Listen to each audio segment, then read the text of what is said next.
Stop chasing opportunities and become the obvious choice. Hello, everyone, and welcome to another lunch with Lena. Whether you're joining me live or you're catching the replay, let me know where you're tuning in from. And if you're watching later, I'd love to hear your thoughts. So leave a comment because I do come back and I read every one of them. So today I want to ask you a question. If an event organizer became interested in you today, would you be the obvious choice? Not just qualified, not just talented, the obvious choice. Because I think that's the wrong question most speakers are asking. They're asking, how do I get more speaking opportunities? But I think the better question is, how do I become the obvious choice when the opportunity, the right opportunity comes along? There's a huge difference. For years, I thought success in speaking was about finding more stages, sending more pitches, applying to more conferences, networking with more people. And while those things certainly have their place, I've spent years working along event organizers, conference teams, AV crews, hotel staff, and speaker agencies. And I've had a front row seat to what actually happens after someone expresses interest in a speaker. And let me tell you, your pitch doesn't get you booked. It earns you a closer look. That's it. So once someone is interested, meeting planner, event planner, and they start doing their homework, they open your website, they visit your LinkedIn profile, they watch your speaker reel, they're reading the bio on your LinkedIn, they're looking at your other social media platforms, they review your topics, and they may even Google your name.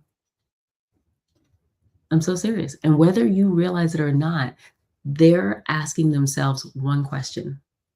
Does this all tell me the same story? Think about it. Like, sit there and think about it. I want you to sit there. I'm so serious. I want you to take a moment. If I went and Googled your name, looked you up, took a look at all the social media platforms, everything. What do you think the first impression is? Have you ever looked at someone online, read their LinkedIn, visited their website, scrolled through their Instagram, and then thought, am I looking at the same person? And we've all done it. Event organizers do exactly the same thing. Every asset you have is speaking on your behalf before you ever get the opportunity to speak for yourself. So your website, your bio, your headshots, your social media, your media kit, your speaker reel, it could be how you want to be introduced. It's all having conversations. But the real question, are they building confidence or is it creating confusion? And that's why I built the speaker brand code. Because your brand as a speaker isn't your logo. And we've been talking about this, about logos being colors. And I used to think that, and that's why I say that, because I remember having a brand that I started with some years ago. And I was all about the colors and the brand and what I thought a brand was and women empowerment. And I was on a mission. I felt like I was on a mission. I'm trying to get this extra lip gloss off of my lips. You can tell. And so I thought that was what a brand was. And then when I started doing some research like Apple and Nike, it's like, it's the experience. It's bringing people into a conversation that's already happening. It's not your font choices, but the speaker agencies, I think, when I think about it, I'm just like, sometimes we just get it so backwards because we're working on all the things. And I just listened to something that it was Steve Jobs. Somebody was asking him a question, and he's like, sometimes we do all the tech stuff first. We're doing all the tech. We're making sure the automations and things like that are all together and lined up versus starting with the customer in mind. What is their experience going to be? Ugh, I hope you're eating lunch because we're doing this together. And if you have questions, thoughts, please drop them in the chat, comment. I'd love to know that you were here and you stopped by.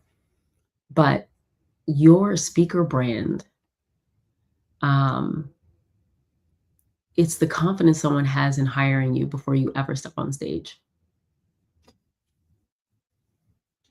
Every interaction is part of your brand.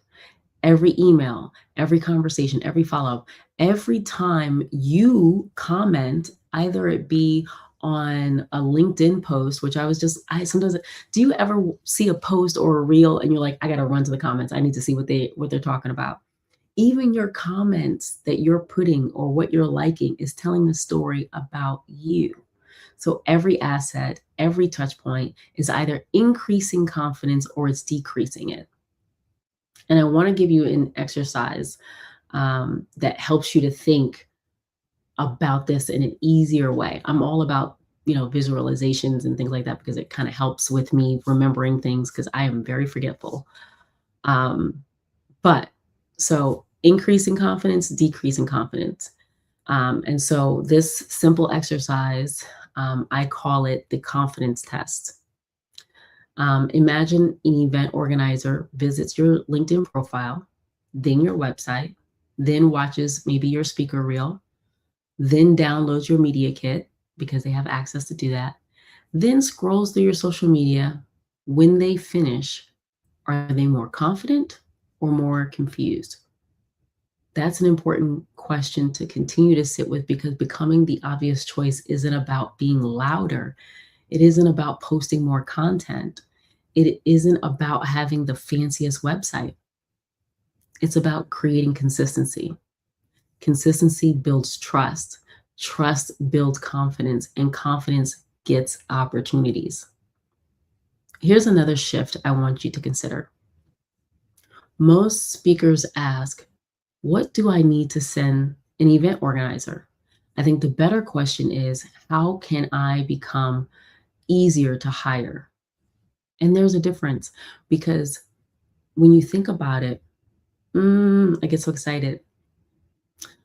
Um, we're thinking about, oh, headshot, bio, content, what I need to give the event organizer.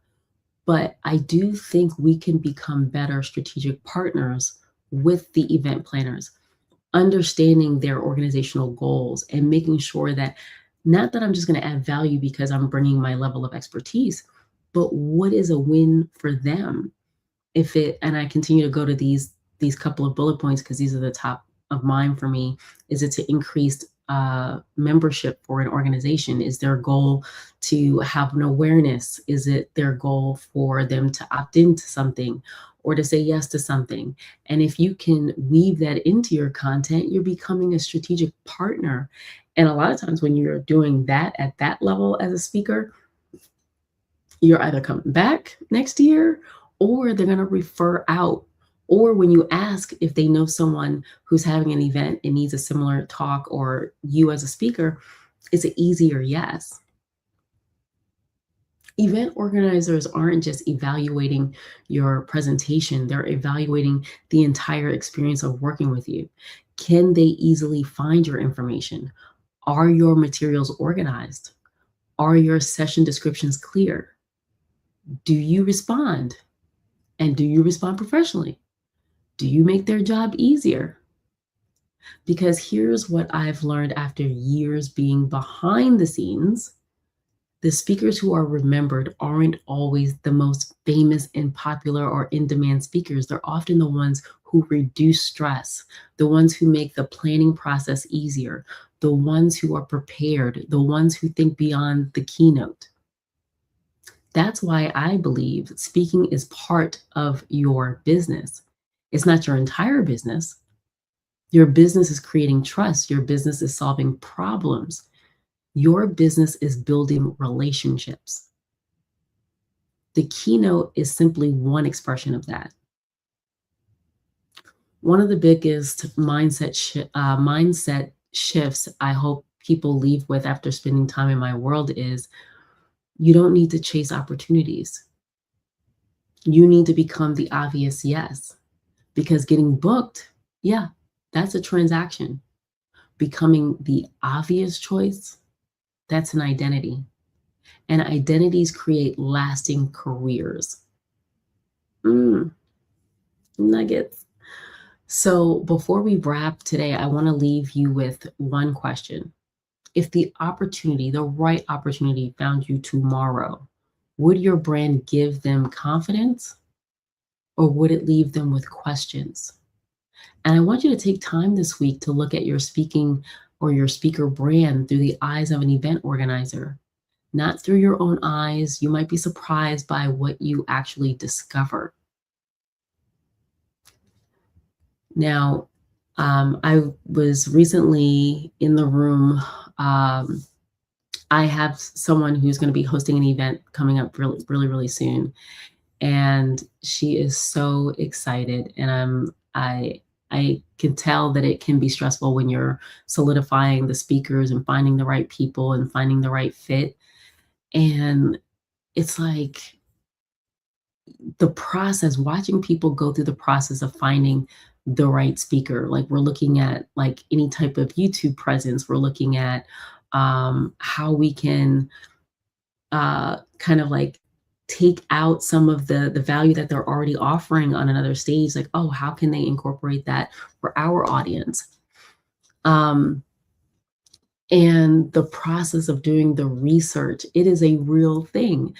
Some people do blindly just get speakers and just say, you know what, this would be a this person can fill that time slot.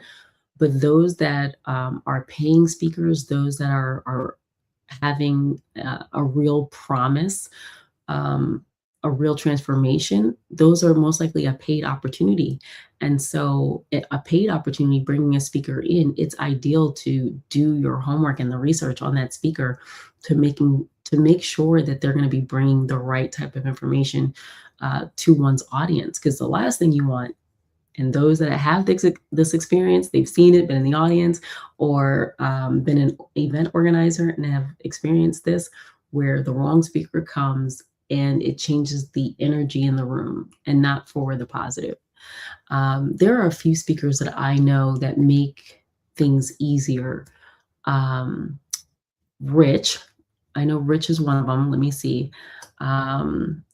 Just people who have been in the game for some time really, really know how Rich Bracken, um, because he was an event planner or event organizer, he knows how to make it simplified for events organizers. And so he knows what questions to ask. He is very upfront about his needs for the AV production and if he's doing his DJ set, what that's going to look like.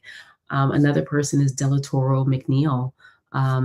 He is awesome at what he does. And so a lot of the people that have their business, their speaking business in order, um, they are knowing that sometimes event organizers don't know the right questions to ask the speaker of what needs to be given to them to be successful. And so when you know the right questions, it's like, thank you. Thank you. It's like it's such a refresh. It's so refreshing to have someone that is on your side and partnering with you to make sure that this is going to be a success. Not because you are smart in your area of expertise, but you really, really, really want to make sure that your particular segment or portion or component of this bigger picture is helping along this journey. And some events are not getting it all the way through. So when you look at speakers in the morning, who's before lunch, who's after lunch, this is when I think about strategy. Who's the closing speaker? Those segments to me are the most important. The start of the day, who sets the tone? If you are between my lunch, you got to be impactful, you got to be powerful. And then coming back from lunch, you got to be able to lift the room back up after everyone has ate. And to close out the day or to close out the conference, you need someone that's powerful and that can bring it. And not a lot of people can do that. And knowing how your story on stage works, great. However, knowing before you even get to the stage, the story that your brand is already telling is telling. So I'm really happy that we get a chance to have lunch every Thursday, just being able to hang out for a few moments as I'm thinking about uh, what are conversations that speakers should continue to have and to be thinking about, and questions that we are asking. I feel like there's questions that are out there, but then there's questions that we should be asking, and we should be having our best foot forward. And so the speaker brand code, which is something brand new as I'm preparing to put this out into the world, it's all about, this is the standard. This is the standard of how speakers should professionally show up. These are the things you should have. These are the things you should consider. These are the ways that you can ensure that you're walking in the right direction. And there are things that you could be working on that helps to move the needle a lot faster versus just tweaking with the things that don't. And I say that because I've been there and I've done it. I just did it this week. I just updated my website and tweaking, and it doesn't, like, none of that matters right now. None of that matters right now. But working on the things that do matter, the relationships, strategic partnerships, and looking at, okay, what stages do I want to consider? It's like looking for a job. I want to be considered for a role, but as they are interviewing me, I'm interviewing them. Does this align? Does this make sense? Does this help me towards my personal goal? And am I helping them, the company or organization, help them move towards their goal? And if you don't know their goal and you just go in and you just go and speak and do your thing, you could be completely missing the mark without even knowing. And because I am in the room with those meeting planners and event planners, hearing those conversations of speakers who have missed the mark, and they'll never know, they'll never find out. But making sure to make sure that every post, every like, every conversation, know that you're building something. Everything from the image that you have selected to be representative of who you actually are as a person. Like, that's like the first impression someone has of you, maybe never ever heard of you. Then after your image, okay, I'm looking at the tagline. These, every single word and letters that become the words, are what you have selected to be your brand. So I am so thankful to have this opportunity. One, having the opportunity to work with speakers in a capacity of managing the speaker experience. And so the concierge service side of my business has been meeting planners, they're hiring speakers, they bring our team in, and we're helping to facilitate the experience for that guest speaker. And that goes from start to finish, from kickoff calls until the thank you email. And that could include being on site and helping with the green room experience and all of that. And then now this new branch or arm of my business, um, I'm just like, this is just so great. Uh, I now get the opportunity, and this is not the banner that I want, but now I get the opportunity to actually work with the speaker, having conversations with the speakers on not stage presence, because I believe you already have that together, not your signature talk and how you're going to put it all together in storytelling. That's also not what I'm good at. Um, but my whole thing is how your business as a speaker is operating, and making sure that when you do get that yes or that opportunity, you already know these are the things that I must do immediately to make sure that I'm caring for this relationship. So I hope that this was helpful. I'm glad we got a chance to hang out and have lunch. And I'm just really, really, really, really excited about the work that you're going to be doing on these various stages, offering your specific impact. So if there's questions, or if there's thoughts, or if you're wanting to hear certain different types of topics, please send me a DM. Looking forward to staying connected. Um, again, really, really excited to just make sure that I provide you as much information as I possibly can, being in this unique seat that I sit in. So you guys have a powerful rest of your week, and I will be here next week with a new topic. So you don't want to miss it. What I'll do is make sure to schedule it so that you can get the notifications a lot earlier, so that you remember that Lunch on Thursdays is reserved for Lena, because this is Lunch with Lena. All right, you guys take care.